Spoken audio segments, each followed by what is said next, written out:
The town of Hilltop Preserve was known for its serene vistas, a place where the hustle of modernity seemed a distant echo.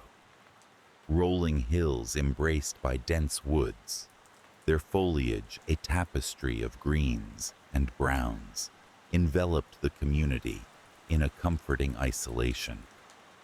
My home, nestled on the edge of these woods, was a haven of tranquility.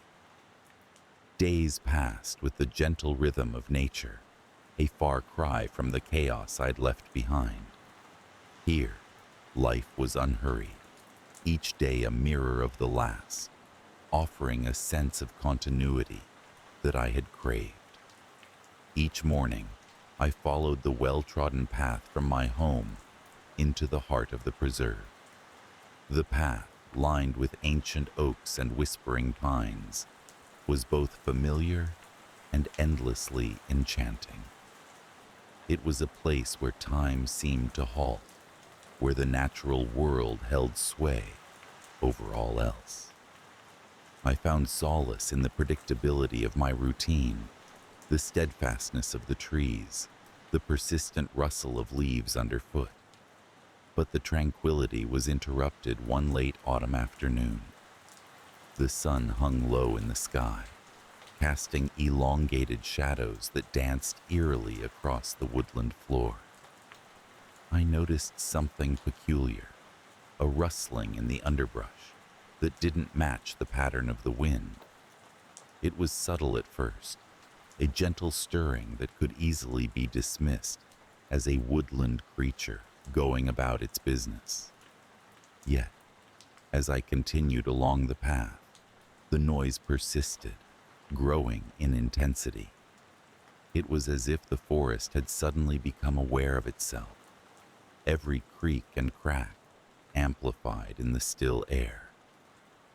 I paused, the hair on my neck prickling, my senses on high alert. The sound, now distinct and deliberate, came from a cluster of trees to my left. I stepped cautiously towards the noise, my heart beating a steady, nervous rhythm. As I drew nearer, a chill ran through me, the kind that precedes a storm. The disturbance ceased abruptly, leaving an unsettling silence in its wake. I scanned the area, finding nothing out of place. Just as I turned to continue on my way, a low growl reverberated from the shadows, more guttural than any animal I had ever heard. It was enough to send me back down the path, my mind racing with possibilities. In the days that followed, the strange occurrences became more frequent. My unease, initially dismissed as paranoia, grew with each passing day. The shadows seemed to lengthen unnaturally, the forest itself conspiring to obscure the source of the disturbances. I began to notice a pattern. Each instance coincided with the setting sun, as if the creature, whatever it was, preferred the cloak of darkness. One evening, as I sat by the window of my study, a movement caught my eye. Outside, silhouetted against the backdrop of the dying light, was the unmistakable form of a wolf. Its eyes, gleaming with an unsettling intelligence, were fixed upon me. I blinked, and it was gone, leaving behind only the echo of its presence. My heart pounded in my chest, and I wondered if my mind was playing tricks on me, weaving tales from the fabric of my fears. Determined to uncover the truth, I resolved to confront whatever lurked in the woods. Armed with a flashlight and the comfort of a sturdy walking stick, I ventured out one moonlit night. The air was crisp, carrying with it the scent of damp earth and decaying leaves. My steps were tentative, each one echoing in the stillness. As I approached the grove where the disturbances seemed to originate, the atmosphere shifted, growing heavy with an inexplicable tension. Standing at the edge of the clearing, I waited, my breath visible in the cold night air. Minutes ticked by, each one stretching into eternity, until a rustling broke the silence. The figure that emerged was not the wolf I had expected, but rather a man, his features obscured by the shadows. He moved with an unsettling fluidity, his presence both familiar and foreign. As he stepped into the moonlight, I recognized him, the stranger who had recently taken up residence in the outskirts of town. His eyes, however, were the same unnerving hue as the wolf's. A realization dawned on me, a chilling understanding that this was no ordinary man. Yet, before I could react, he spoke, his voice a low, melodic whisper that seemed to seep into the very marrow of my bones. "You see me," he said, a statement rather than a question. The words hung in the air, laden with a gravity that threatened to pull me under. "I am the eighth, the last of my kind. Do not fear what you do not understand." His words were both a comfort and a threat, a reminder of the unknown that lurked in the crevices of our world. My heart hammered as I grappled with the implications of his presence. A shapeshifter, a creature of legend that now stood before me, bridging the gap between myth and reality. I felt an overwhelming urge to flee, yet curiosity anchored me in place. The man, or rather the creature, continued to speak, weaving a tale of ancient forests and hidden worlds, of a lineage that had all but vanished. His voice was a lullaby of terror and wonder, painting vivid pictures of a past entwined with the very fabric of the land. As he spoke, the shadows around him seemed to pulse with life, each one a fragment of the story he told. The air grew colder, the chill slicing through my resolve. I sensed a shift in the creature's demeanor, an undercurrent of urgency threading through his words. "They are coming," he warned, his eyes flickering to the forest beyond. "The others know of your awareness. They will not be as forgiving." A primal fear gripped me, the kind that speaks to an ancient part of the human soul. The forest seemed to close in around me, the trees whispering secrets I was never meant to hear. I realized then that I was not merely an observer in this tale. I was entwined in its narrative, my fate inextricably linked to that of the creature before me. As the night deepened, the creature transformed once more, shedding his human guise to reveal the wolf within. The transformation was both graceful and grotesque, a symphony of movement that defied the laws of nature. The wolf stood before me, its eyes holding a silent plea, a warning perhaps, or an invitation to a world beyond comprehension. I retreated, my mind a whirlwind of fear and fascination. The path home seemed longer, the forest darker, as if it too had shifted in response to the revelations of the night. Inside the safety of my home, I pondered the encounter, the creature's words echoing in my mind. I sensed a presence outside, the weight of unseen eyes pressing against the walls of my sanctuary. Days turned to weeks, and life in Hilltop Preserve resumed its quiet rhythm. Yet, I could not shake the feeling that things had changed irreparably. The forest, once a haven, now seemed a domain of shadows and secrets. I avoided the path through the woods, the memory of the creature's warning ever present in my thoughts. I began to notice subtle changes in the town, unexplained disappearances, whispers of sightings that no one dared to discuss openly.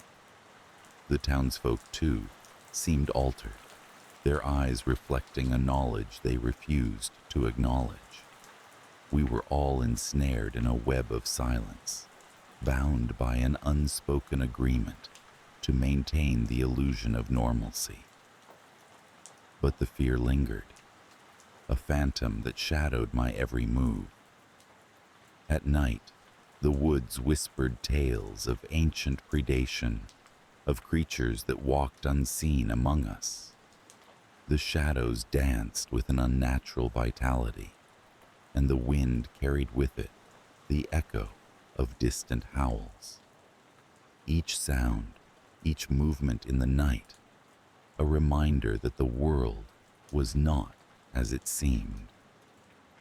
I found myself drawn to the window each evening, searching the horizon for a sign, a glimpse of the creature whose warning had altered my perception of reality. The wolf's eyes haunted my dreams, twin orbs of intelligence and melancholy that seemed to watch over me, a silent guardian against the encroaching darkness. In time, the fear became a constant companion, a reminder of the thin veneer separating the known from the unknowable. The creature's presence, both a threat and a comfort, lingered in the periphery of my consciousness. I understood, with a clarity born of dread, that Hilltop Preserve was no longer merely a refuge. It was a threshold, a boundary between worlds, where the laws of nature were but a suggestion. And so, I remained, a sentinel at the edge of the woods, forever watching, forever waiting. The eighth wolf, the last of its kind, a reminder of the fragile balance between humanity and the wild. In the quiet moments, when the world seemed to hold its breath, I traced the path of the moon across the sky, the shadows lengthening in its wake. I listened for the howl that would signal the return of the creature, a harbinger of the secrets that lay hidden in the heart of Hilltop Preserve. In those moments, the fear was a living thing, an entity unto itself. Yet, within it lay a strange, aching beauty, a testament to the mystery of the world and the creatures that dwelled in its forgotten corners. I understood then that the fear would never truly fade, but neither would the wonder. For in the end, it was the mystery that held me captive, a story without end, unfolding in the shadows of the forest that had become my home. The village, nestled deep in the shadowy embrace of the mountains, had always seemed a world apart, encased in the shadow of towering pines, with the ever-present whisper of the wind through the forest. Life there was simple, predictable, almost mundane. The villagers went about their daily rituals with a sense of continuity that was comforting. I had spent countless evenings around the hearth of my modest cabin, watching the stars peek through the canopy, listening to the owls calling into the night. This was home, and I had never desired more than the peace it provided. I spent my days as a carpenter, crafting furniture from the robust wood the forest so generously provided. It was honest work, one that allowed my mind to wander, as my hands meticulously followed the lines of grain with a chisel. The forest was both a resource and a haven, a place where I could lose myself and find myself simultaneously. We had learned to coexist with the wilderness, respecting its boundaries and understanding its signs. It was during one of these tranquil days, as the sun dipped below the horizon and the sky bled into shades of crimson and indigo, that I first felt the prickle of unease. I was returning from the forest, my cart laden with timber, when the air around me seemed to grow heavier. It was a stillness that was unnatural, as if the entire world had taken a breath and refused to let it go. The birds had ceased their evening songs, and even the insects seemed to have vanished into silence. Pushing the cart along the winding path back to the village, I couldn't shake the feeling that I was being watched. It was an inexplicable sensation, leaving the hairs on the back of my neck standing at attention.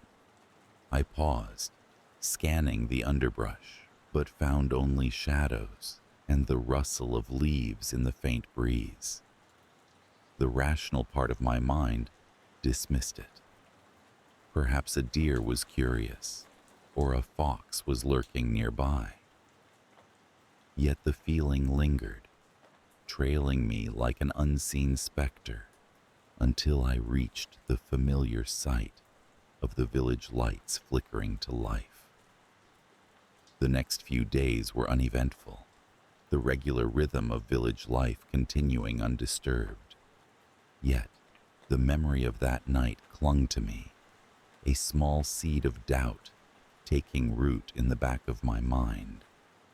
I noticed the villagers seemed more guarded, casting furtive glances over their shoulders and speaking in hushed tones. Whispers of missing livestock crept into conversations, though no one mentioned it outright. The forest, which had always been our ally, now seemed to harbor secrets of its own. The full moon rose high and luminous, casting an ethereal glow over the landscape. It was on such a night that the tranquility of the village was shattered.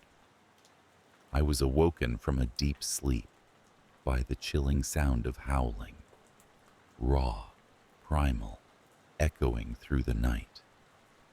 It was a sound both majestic and terrifying, filled with a longing that resonated deep within my bones. I sat upright, the remnants of sleep quickly burned away by the adrenaline coursing through my veins. The howling grew louder, accompanied by the panicked cries of the village livestock. I dressed hurriedly, stepping out into the cold embrace of the night. Other villagers had gathered, lanterns casting ghostly light onto their worried faces. We exchanged anxious glances, no words needed to convey the fear that had gripped us all.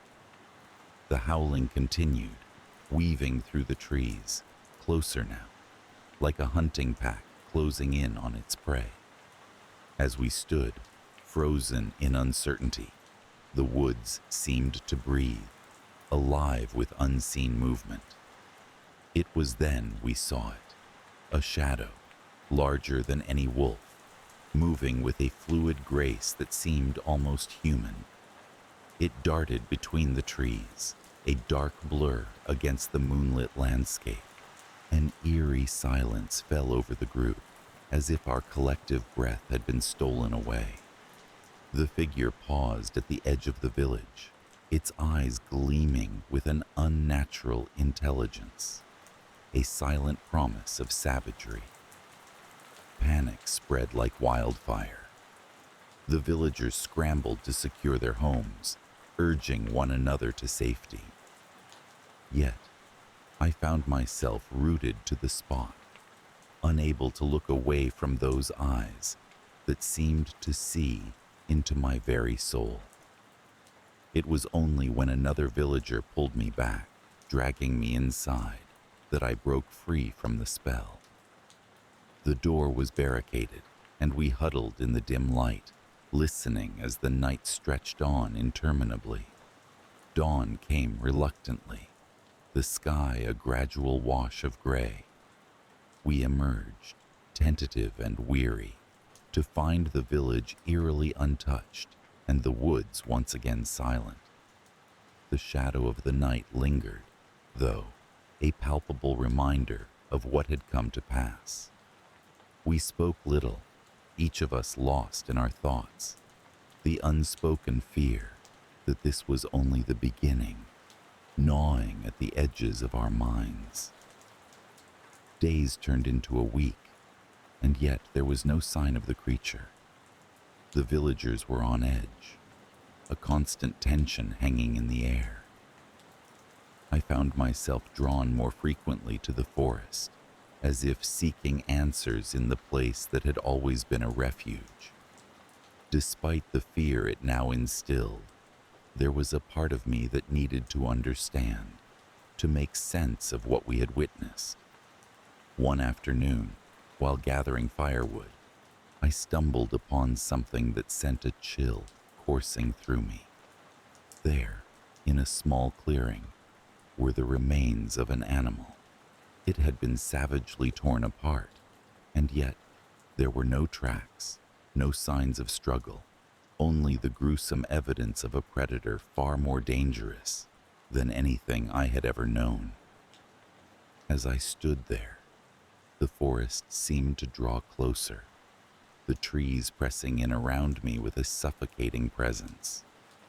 I backed away, my heart pounding, instincts screaming at me to flee. As the days grew shorter and the nights longer, the village seemed to shrink under the weight of an unseen terror. The howling resumed each full moon, a relentless reminder of our vulnerability, of the predator that lurked just beyond our reach. Stories of the old legends began to circulate. Tales of a cursed man doomed to walk the night as a wolf. Though we tried to dismiss them as superstition, deep down, we knew there was truth hidden within those ancient tales. It was during one of these restless nights that I found myself driven by a compulsion I could neither explain nor control. The moon was a silver beacon in the sky, and I felt drawn to the forest, to the very heart of the beast's domain. Armed with nothing but a lantern and a resolve born from desperation, I ventured into the woods, the shadows swallowing me whole. The trail was familiar, yet each step felt like venturing into the unknown. The air was thick with anticipation, the night alive with unseen eyes, watching my every move. As I pushed deeper, the howling began anew, a mournful symphony that resonated through the trees. I followed the sound, driven by a need to confront whatever fate awaited me. It was in a clearing drenched in moonlight that I saw him, a figure standing in the center, silhouetted against the luminescent glow. His eyes met mine, and in that shared gaze, I understood. He was one of us, and yet not. His form shifted, the lines between man and beast blurring until he stood revealed, a monstrous hybrid of both worlds. It was a transformation, both grotesque and awe-inspiring, the raw power of the wolf merged with the tortured soul of a man. As he advanced, I stood my ground, heart hammering in my chest, fear and understanding warring within me. This was not just a creature of legend, it was a man caught in a cycle of torment, a prisoner of the moon's call. I held my breath, the lantern's light flickering as if caught in the thrall of the night itself. In that moment, the air around us seemed to still, the forest holding its breath. The wolfman's eyes, once filled with a savage hunger, softened, a flicker of humanity breaking through. It was a plea, an unspoken cry for release from the curse that bound him. I knew then what I had to do. With trembling hands, I placed the lantern on the ground, a beacon of hope in the darkness that surrounded us. Slowly I backed away, leaving the clearing and the creature that was both a monster and a man. As I retreated, the howling faded into the distance, a haunting melody that would forever echo in the recesses of my mind. I returned to the village, the weight of what I had witnessed pressing heavily upon me. The nights that followed were quieter, the howling replaced by an eerie stillness. The villagers began to relax, the tension that had gripped us gradually dissipating. But I knew the truth, knew that the curse was not broken, merely waiting. The forest had claimed its own, and the beast within it would remain, a guardian of the wild and a prisoner of the moon. Though the village returned to its routine, the memory lingered, a shadow that would never fully dissipate. I often found myself at the edge of the forest, listening for that mournful cry, wondering if he still roamed the woods, caught in a cycle that could never be broken. In the quiet moments, when the world was asleep and I alone kept vigil, I felt his presence, a reminder of the fragile line between man and beast, of the darkness that dwells in us all. And so, life went on, the village cradled in the embrace of the mountains, forever changed by the curse of the wolf. The cottage, nestled on the fringes of the new forest, was a place where memories lived as vividly as the aged furniture that adorned its interiors. The walls held a quiet coziness that spoke of evenings spent by the crackling fire and mornings welcomed by the chorus of woodland birds.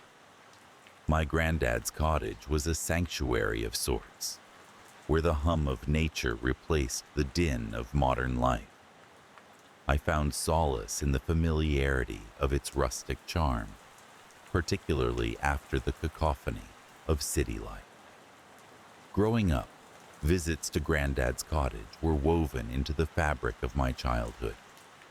Each summer, I would spend the long months here, exploring the woods, feeling the cool touch of nature's breath on my skin. Granddad, with his gentle eyes and stories that clung to the air like mist, was my guide to the wonders of the forest. He spoke of its creatures, of paths less traveled, and of the ancestral ties that bound us to this place. As an adult, my visits became less frequent, life's obligations pulling me in different directions. But when Granddad passed, the cottage fell to me, a tether to a simpler time. I decided to spend a few weeks there, to sort through his belongings and perhaps connect with the lingering essence of the man who had once been my guiding light. The first night back felt like slipping into a well-worn garment. The air was filled with the scent of pine and earth, and the forest sang its nocturnal lullaby. I sat by the fireplace, the warmth wrapping around me like a comforting embrace, and let the memories wash over me. It was on the second night that a subtle shift occurred, a disturbance in the tranquil rhythm of the cottage. As I lay in bed, the wind outside began to howl, a stark contrast to the usual gentle rustling of leaves. It carried with it a low, mournful cry, a sound that seemed to seep through the walls and curl around my spine. I dismissed it as the wind's trickery, a figment of my imagination, fueled by the solitude and the shadows that danced across the room. The following days passed without incident. I busied myself with the task of sorting through Granddad's belongings, each item a relic of his life. It was on the fourth night that the unease crept back, more insistent this time. I awoke to a shuffling noise outside my window, a sound that set my heart racing. The rational part of me insisted it was merely the wildlife, creatures of the forest going about their nocturnal routines. Yet, I could not shake the feeling of being watched, an unsettling prickling at the back of my neck. I told myself I was being foolish, allowing childhood fears to take root in the fertile ground of my imagination. But as the days turned into nights, the disturbances grew more pronounced. The once comforting sounds of the forest now felt oppressive, each rustle of leaf and snap of twig a harbinger of something I could not name. It was on the seventh night that I decided to investigate. The moon hung high in the sky, casting an ethereal glow over the landscape. I wrapped myself in a heavy coat, its fabric a bulwark against the chill that clung to the air, and stepped outside. The forest stretched before me, a labyrinth of shadows and whispers. As I walked, the moonlight illuminating my path, I discerned a set of tracks leading away from the cottage. They were strange, larger than any animal I knew, yet with a distinctiveness that made my skin crawl. I followed them, each step echoing in the stillness, until they veered into a small clearing. It was there I found Granddad, or something that bore his resemblance. He stood with his back to me, his form silhouetted against the moonlit trees. My breath hitched as he turned, revealing eyes that glowed with an unnatural luminescence. The features were his, yet twisted, as if a dark force had sculpted his visage into something both familiar and horrifying. The realization struck like a tidal wave. The stories he had told, of creatures that roamed the night, of the ancestral curse whispered about in hushed tones. They were not mere folklore. Granddad had been ensnared by that curse, a werewolf bound by bloodline to the cycles of the moon. His gaze met mine, a flicker of recognition passing through the depths of his transformed eyes. Yet, the primal instinct soon overwhelmed any semblance of humanity. He lunged, his movements a blur under the moon's watchful eye. Instinct drove me back towards the cottage, my heart pounding in a frantic rhythm that matched the pounding of my feet against the earth. Once inside, I bolted the door, the wooden barrier a fragile protection against the beast my Granddad had become. The night stretched on, each minute a slow march through the abyss. Outside, the forest was alive with the sounds of a hunt, of a creature bound to its curse. Dawn broke with a soft golden light, dispelling the shadows that had held dominion over the night. Exhausted, I ventured outside, the morning air carrying with it the scent of wet earth and pine. The tracks had vanished, as if the forest itself had swallowed the evidence of the night's horrors. Days merged into a blur of unease, the cottage's once comforting presence, now a reminder of the curse that lingered just beyond its walls. I sought answers in Granddad's journals, hoping to find some way to break the chain that bound him. The pages spoke of ancient rites and rituals, of sacrifices made to protect those you love. Yet, no solution presented itself. only the haunting reality that this curse was as much a part of our blood as life itself. On the final night, the moon rose full and bright, casting its silver glow over the world. I sat by the window, the curtains pulled back to allow the moonlight to flood the room. It was then that I saw him, standing at the edge of the forest, his form silhouetted against the sky. There was a stillness to him, a moment where the man I knew seemed to struggle against the beast he had become. I felt a pull, a connection that defied the barriers of his transformation. Yet, as quickly as it appeared, it vanished, the primal force reclaiming its hold. I watched as he turned and vanished into the woods, his figure swallowed by the darkness. The weight of helplessness settled over me, an acceptance of a curse that could not be undone. As the moon set, I realized the nights would forever be haunted by the specter of his transformation, by the knowledge that this forest was both sanctuary and prison. The days following were a blur of arrangements and final goodbyes. I left the cottage, locking the door behind me, but the lingering fear remained, a shadow cast by the truth I had uncovered. The cottage stood as a testament to the familial bonds that time could not sever, and to the curse that bound us to the cycles of the moon. Yet, deep down, I knew I would return, drawn back by the threads of memory and duty, to a place where the night held its secrets and the forest whispered of things unseen. The fear lingered, a constant companion, but within it lay a resolve to find a way to end the curse, to free the man who was more than his transformation. And so I left, the road stretching before me, but my heart tied to the cottage, to the forest, and to the shadowed legacy of my granddad's nighttime visits. I have always found solace in the forested mountain that cradles the old Mundy property.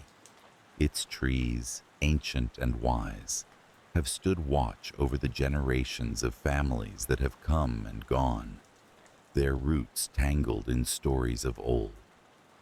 I moved to the outskirts of this woodland haven for the quiet, for the sense of being held by something greater than myself.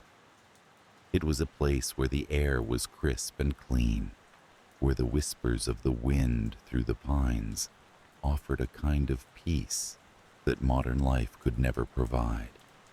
My days were spent among the trees, wandering along the narrow trails that twisted like forgotten secrets through the wilderness. Occasionally, I would come across the remnants of the Mundy homestead, crumbling stone foundations, rusted farm equipment, and the skeletal remains of a barn that had long surrendered to the elements. There was a beauty in the decay, a reminder of the impermanence of all things.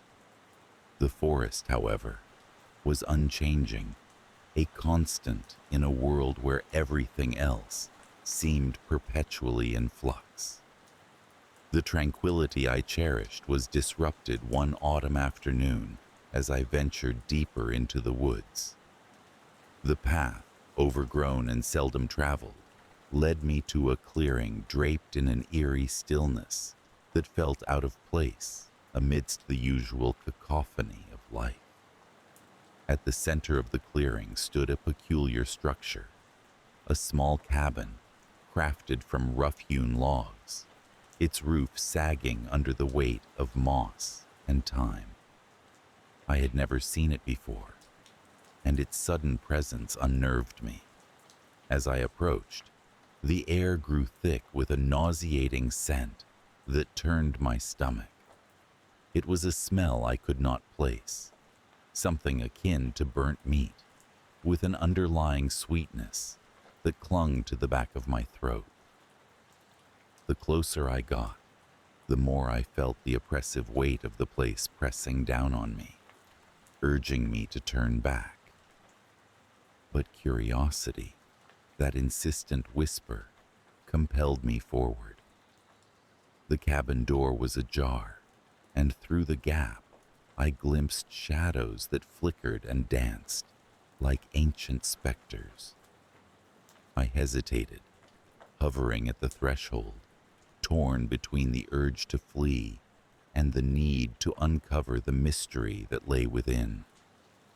It was then that I heard it, a soft, melodic humming that resonated with a chilling familiarity. It was a lullaby my grandmother used to sing, a song of comfort twisted into something sinister in this unsettling context. Inside, the cabin was dimly lit by a single oil lamp casting a jaundiced glow across the room. The interior was sparsely furnished, with only a rickety table and a few mismatched chairs. But it was the walls that captured my attention, for they were adorned with photographs, faded and yellowed with age. Faces stared back at me, their expressions frozen in time. Generations of the Mundy family, their eyes hollow, their smiles brittle. Suddenly, the humming ceased, replaced by a silence so profound it felt like the forest itself was holding its breath. My skin prickled with unease, and I turned to leave, only to find my path blocked by a figure standing in the doorway. It was an old woman, her face etched with lines that told tales of a lifetime spent in the shadows of these woods.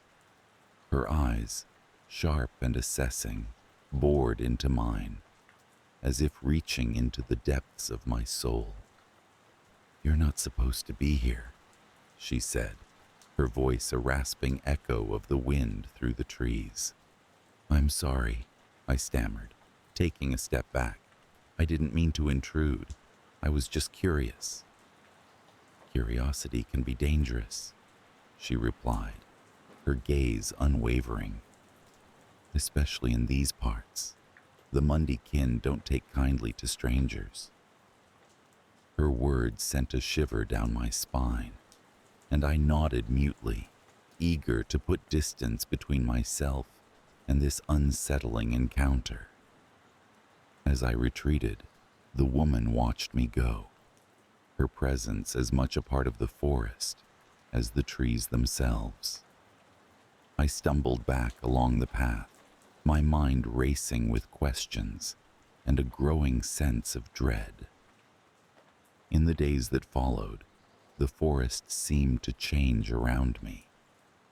The once familiar trails twisted into labyrinthine paths that led nowhere, and the trees that had offered solace now loomed like silent sentinels, their branches clawing at the sky. I could not shake the feeling of being watched, of unseen eyes tracking my every movement. It was as if the forest itself had turned against me, conspiring with the Mundy kin to keep its secrets hidden. The nightmares began soon after, vivid and chilling in their intensity. I dreamed of the cabin, of the photographs that lined its walls, and the faces that seemed to come alive in the darkness. They whispered to me, their voices a cacophony of pain and despair, begging for release from some unimaginable torment. I would wake, drenched in sweat, the echo of their cries lingering in the stillness of my room. Desperate for answers, I turned to the local folklore, poring over old records and newspaper clippings in the hope of understanding the strange occurrences. The Mundy family, it seemed, had a dark history steeped in tragedy and whispers of unspeakable deeds. Tales of cannibalistic rituals, and revenge that spanned generations, of a curse that bound the bloodline to the land. One name appeared repeatedly in my research: Elizabeth Mundy, a woman accused of witchcraft in the late 1800s, whose alleged misdeeds had sealed the family's fate. Her execution had been a gruesome affair, carried out by a mob driven by fear and superstition. It was said that as she burned, she cursed the land, vowing that her kin would never know peace. Those who ventured too close to the Mundy property often spoke of strange happenings, of figures glimpsed in the shadows, and whispers carried on the wind. With each new piece of information, the sense of foreboding grew until it became unbearable. I had to know if there was truth to the legends, if the spirits of the Mundy kin still roamed the forest, trapped by Elizabeth's curse. Armed with little more than determination and a flickering flashlight, I set out once more into the woods, retracing my steps to the clearing where the cabin awaited. The forest was silent as I approached, the usual symphony of nocturnal creatures conspicuously absent. The moon hung low in the sky, casting an otherworldly light that twisted the shadows into grotesque shapes. The cabin loomed before me, its presence no less menacing than it had been on my first visit. Pushing the door open, I stepped inside, my heart pounding in my throat. The photographs were still there, unchanged, yet somehow more tangible in the dim glow of my flashlight. I studied each face, searching for answers, for some connection to the past that might explain the haunting. It was then that I heard it again. The humming, soft and mournful, like a dirge for the forgotten. It resonated through the cabin, filling the space with an otherworldly chill. I followed the sound, drawn to a small trap door partially hidden beneath a threadbare rug. With trembling hands, I pulled it open, revealing a set of narrow, creaking stairs descending into darkness. The air was stifling as I descended, each step echoing in the confined space. At the bottom, a small chamber awaited, its walls lined with shelves laden with dusty tomes and jars of preserved herbs. In the center, a crude wooden altar bore the unmistakable signs of ritual use: candles, offerings, and at its heart, a weathered book, its pages yellowed with age. As I reached for the book, the humming ceased, replaced by a voice that seemed to come from everywhere and nowhere. "You have come to understand," it said, the words a shiver that danced along my spine. I turned, expecting to see the old woman, but the chamber was empty. Heart racing, I opened the book, the pages filled with words I could barely comprehend, tales of revenge and bloodlines, of a curse that bound the living to the dead. It was a legacy of darkness, a promise of vengeance that transcended time. The air grew thick, oppressive, and I felt a presence closing in around me, the weight of the past pressing down with a suffocating force. The photographs, the whispers, the inexplicable fear, they all coalesced into a single truth. The Mundy kin were not gone, not resting, but waiting, bound by a promise made in blood. Panic surged, and I fled the chamber, the whispers rising to a crescendo that followed me out into the night. The forest seemed to writhe with malevolent intent, the path twisting and shifting beneath my feet as I ran. I could feel them now, the eyes of the Mundy kin, watching, waiting for their moment. I burst into my cabin, the door slamming shut with a finality that echoed through the stillness. But the safety I sought eluded me, for the whispers had followed, their presence a constant reminder of the darkness that lingered just beyond the threshold of my understanding. In the days that followed, I tried to return to normalcy, to forget the cabin and its haunting secrets. But the forest had changed, its once familiar paths now a maze I dared not enter. The dreams persisted, vivid and relentless, the faces of the Mundy kin ever present in my mind's eye. I knew that the curse was no mere legend, that the past held sway over the present in ways I could never fully comprehend. The forest, once my refuge, had become a prison, the shadows alive with the legacy of a family's dark promise. And so I remain, trapped in a cycle of fear and fascination, the whispers of the Mundy kin, a constant reminder of the price of curiosity. Their story, their vengeance, is now a part of me, etched into the very fabric of my being. The forest watches, and I am left to wonder if there is ever truly an escape from the shadows that bind us to the past. The Mundy family had always been a mysterious entity in our small town, nestled within the Appalachian Mountains of North Carolina. Their sprawling property sat on the edge of town, a large, seemingly eternal house shrouded in layers of fog and legends. The Mundys were known for their reclusiveness. They seldom ventured beyond their land, except for necessary provisions. It was said that they had lived on that land for generations, their roots digging deeper into the Appalachian soil than any other family.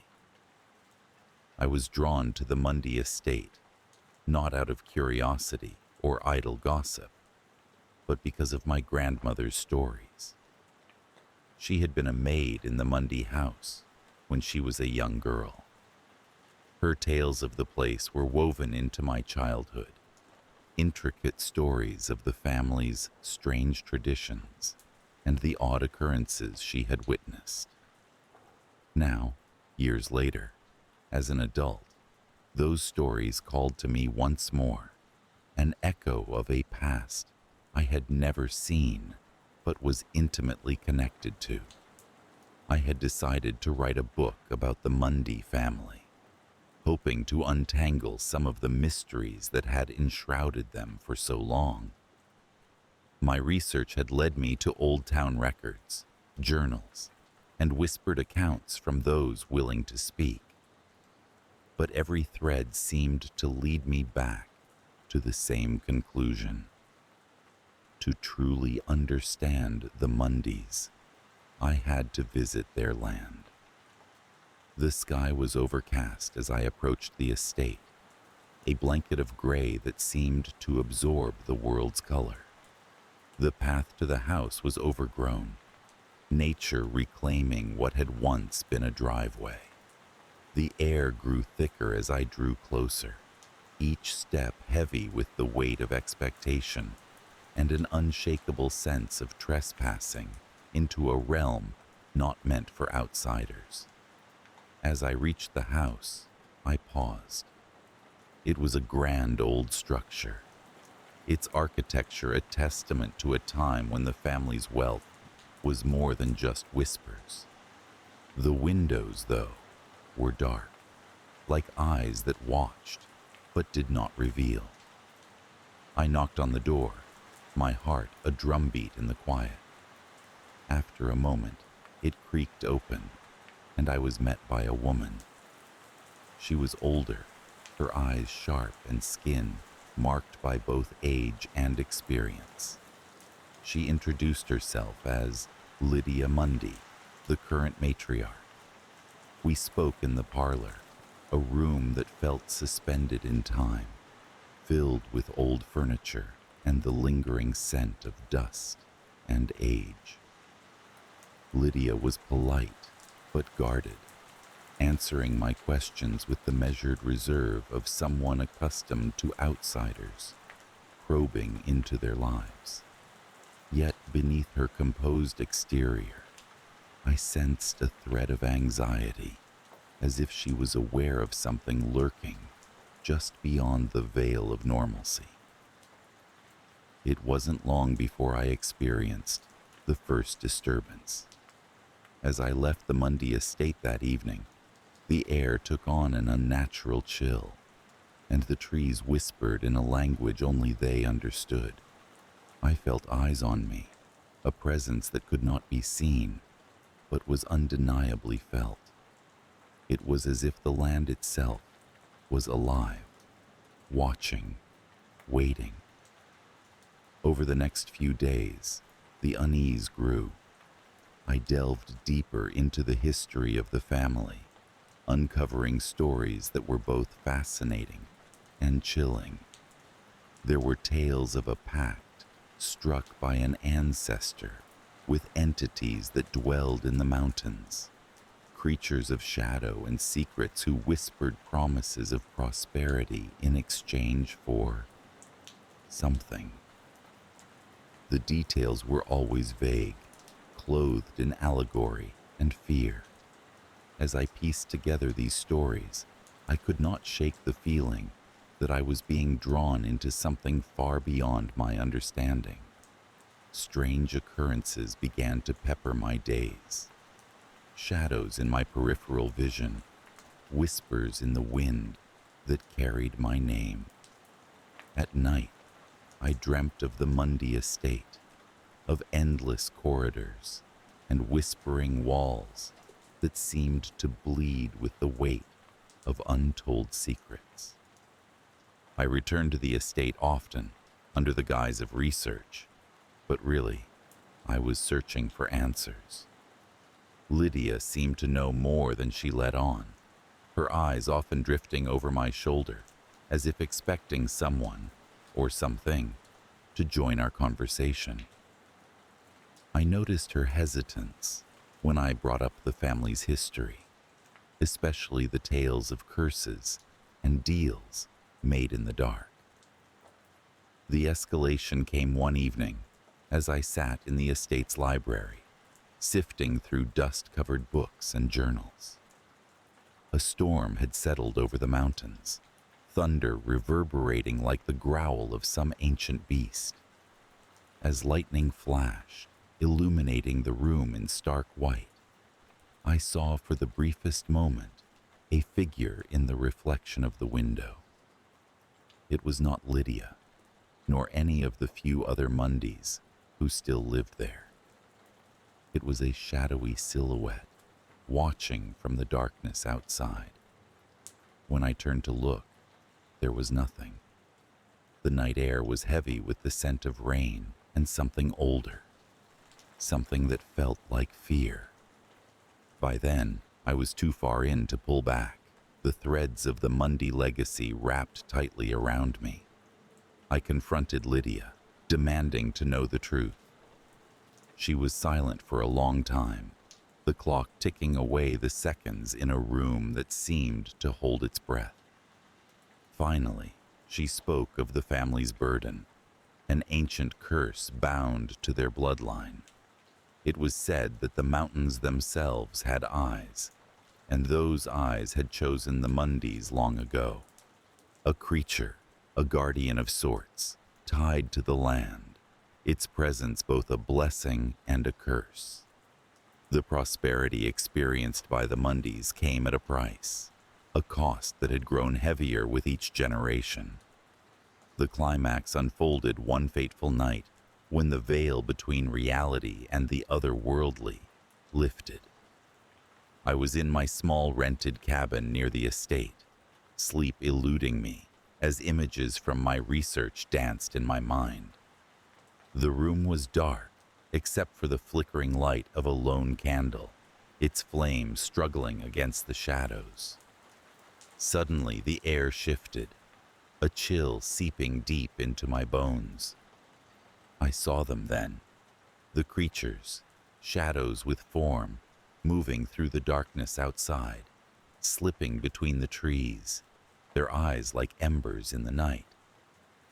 It was as though they were searching, not for me specifically, but drawn by my intrusion into their domain. A primal fear gripped me, the kind that speaks to the deepest parts of our being. They moved with a fluid grace, an elegance that belied their otherness. I watched, frozen, as they circled the cabin, a silent dance of shadows and moonlight. It felt as though I was on the brink of some terrible understanding, a revelation just out of reach. The figures never came closer, as if the threshold of my dwelling was a boundary they could not cross. As dawn crept over the horizon, the creatures faded with the night, returning to the depths of the forest. I was left with a lingering fear, a knowledge that the world was far stranger and darker than I had ever imagined. In the following days, the events at the Mundy estate seemed to retreat back into myth. Lydia, perhaps sensing my departure, was more open. She spoke of how the family had come to accept their connection to the land and its mysterious guardians, living in a delicate balance that was both protection and prison. As I left North Carolina, the mountains watched, their peaks shrouded in mist, eternal and unyielding. The story of the Mundys was one of shadows, of echoes that whispered through the trees and danced in the moonlight. I carried with me not just the tales of dark family secrets and ancestral curses, but a new understanding of the world and the unseen forces that shape it. Though I had escaped the clutches of the Mundy legacy, the fear lingered, a quiet whisper in the back of my mind, reminding me that some doors, once opened, can never truly be closed. The small mountain community of Windfall was a place that time seemed to have forgotten. Nestled among the towering firs and craggy peaks, it lay quietly ensconced in its cloak of evergreen silence. The air was crisp and pure, as though it had never been disturbed by the clamor of modernity. Here, life moved at a pace dictated by the sun's rise and fall, by the seasons' slow unspooling. I had returned to Windfall after many years away, drawn back not by choice, but by the inexorable pull of family duty. Despite my long absence, the town had changed little. The same old clock tower presided over the main square, its rusty hands still marking the hour with a muted chime. The houses, with their steeply pitched roofs and wooden facades, looked as if they hadn't been touched since they were first built. As I drove down the main street, memories of childhood flooded back, mingled with a sense of unease I couldn't quite place. I was here because of the Mundy family secret, one that had been whispered about in hushed tones for generations, but never openly acknowledged. It was a legacy that had shaped my ancestors, and, I feared, one that would now shape me. My uncle, the last remaining Mundy of his generation, had passed away, leaving me the sole heir to the family estate, a sprawling, brooding mansion set high on a wooded hill overlooking the town. The house, known simply as Mundy Manor, had always been an enigma. Its shadowy corridors and creaking floors seemed to harbor the memories of those who had lived and died within its walls. As a child, I'd been frightened of the place, with its echoing chambers and the peculiar chill that pervaded even the warmest of days. But now, it was mine, along with whatever secrets it concealed. The first night in the manor was uneventful. I arrived just before dusk, the sunset casting long shadows across the driveway. The caretaker, an elderly man named Harris, who had stayed on long past his prime, greeted me with a nod and a set of jangling keys. "Welcome back," he said, his voice gravelly from years of smoking. "Not much has changed." We went through the house together, Harris pointing out repairs that had been made and others still needed. The rooms were musty, the wallpaper peeling in places, but there was a certain dignity in its decay. In the library, shelves groaned under the weight of books, untouched for years. The drawing room's fireplace held the ashes of long-forgotten fires. As we moved deeper into the house, I couldn't shake the feeling that we were not alone, that the house itself was alive, watching. The first disturbance came late that night. Unable to sleep, I wandered through the darkened corridors, my footsteps echoing like a ghost's. It was then that I heard it, a soft, almost imperceptible whisper, as if someone were standing just behind me. I turned sharply, my heart pounding, but saw nothing. The house was silent, save for the distant hoot of an owl. I tried to dismiss it as the product of an overactive imagination, exacerbated by fatigue and the unfamiliar surroundings. But the whispering continued, a persistent murmur that seemed to seep from the very walls. I could never catch the words, only the eerie cadence.